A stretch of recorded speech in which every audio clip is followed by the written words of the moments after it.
modern science, medicine, political freedom, the market economy. All of them, we're told, are the result of a sort of miracle that took place 250 years ago. That miracle is called the Enlightenment, a moment in history when philosophers suddenly overthrew religious dogma and tradition and replaced it with human reason. Harvard professor Steven Pinker puts it this way: progress is a gift of the ideals of the Enlightenment. There's just one problem with this claim. It isn't really true. Consider the U.S. Constitution, which is frequently said to be a product of Enlightenment thought. But you only need to read about English common law, which Alexander Hamilton and James Madison certainly did, to see that this isn't so. Already in the 15th century, the English jurist John Fortescue elaborated the theory of checks and balances, due process, and the role of private property in securing individual freedom and economic prosperity. Similarly, the U.S. Bill of Rights has its sources in English common law of the 1600s. Or consider modern science and medicine. Long before the Enlightenment, tradition-bound English kings sponsored path-breaking scientific institutions, such as the Royal College of Physicians, founded in 1518, and the Royal Society of London, founded in 1660. The truth is that statesmen and philosophers, especially in England and the Netherlands, articulated the principles of free government centuries before America was founded. So why give the Enlightenment all the credit?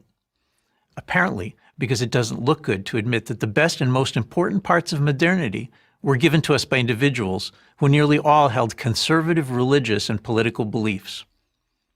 The claim that all good things come from the Enlightenment is most closely associated with the late 18th century German philosopher Immanuel Kant. For Kant, reason is universal, infallible, and independent of experience.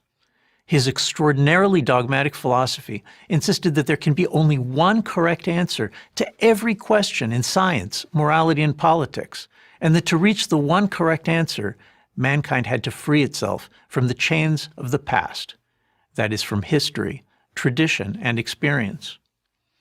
But this Enlightenment view is not only wrong, it's dangerous.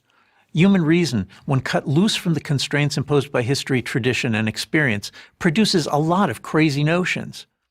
The abstract Enlightenment philosophy of Jean-Jacques Rousseau is a good example. It quickly pulled down the French state, leading to the French Revolution, the Reign of Terror, and the Napoleonic Wars. Millions died as Napoleon's armies sought to rebuild every government in Europe in light of the one correct political theory he believed was permitted by Enlightenment philosophy. Today's cheerleaders for the Enlightenment tend to skip this part of the story. They also pass over the fact that the father of communism, Karl Marx, saw himself as promoting universal reason as well. His new science of economics ended up killing tens of millions of people in the 20th century. So did the supposedly scientific race theories of the Nazis. The greatest catastrophes of modernity were engineered by individuals who claimed to be exercising reason. In contrast, most of the progress we've made comes from conservative traditions, openly skeptical of human reason. The Enlightenment's critics, including John Selden, David Hume, Adam Smith, and Edmund Burke, emphasized the unreliability of abstract reasoning and urged us to stick close to custom, history, and experience in all things. Which brings us to the heart of what's wrong with today's idolization of the Enlightenment. Its leading figures were not skeptics, open to what history and experience might teach us.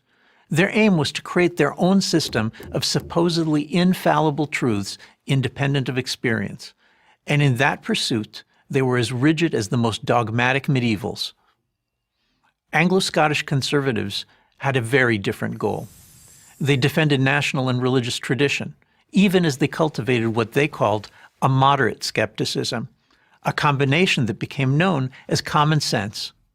I think a lot about common sense these days, as I see American and European elites clamoring for enlightenment now.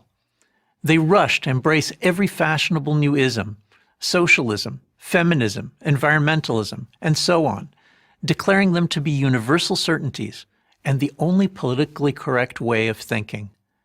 They display contempt towards those who won't embrace their dogmas, branding them unenlightened, illiberal, deplorable, and worse. But these new dogmas deserve to be greeted with some of that old Anglo-Scottish skepticism. Enlightenment over confidence in reason has led us badly astray too many times. I'm Yoram Chazoni, author of The Virtue of Nationalism for Prager University.